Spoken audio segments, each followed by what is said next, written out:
तो मियाँ साहब की कहते ने, दुश्मन मरे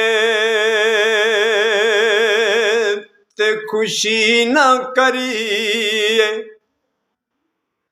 दुश्मन मरे ते खुशी ना करिए, कदे सजना भी मर जाना,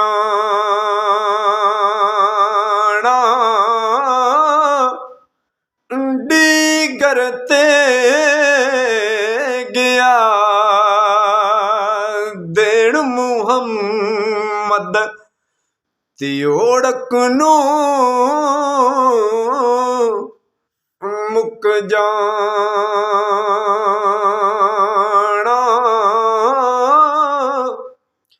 देखिए मियाँ साहब ने क्या खूब किया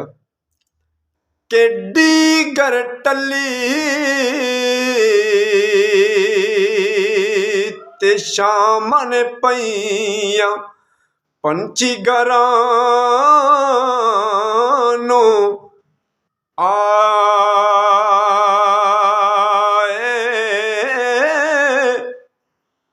पारियो नहीं परते मुहम्मद बख्शा,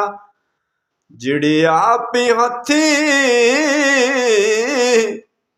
दफनाए,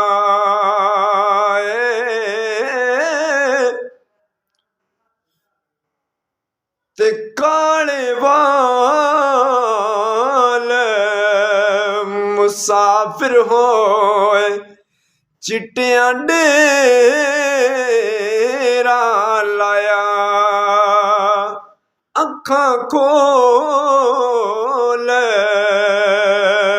मुहम्मद बख्शा, ए मौत सनेड़ा आ।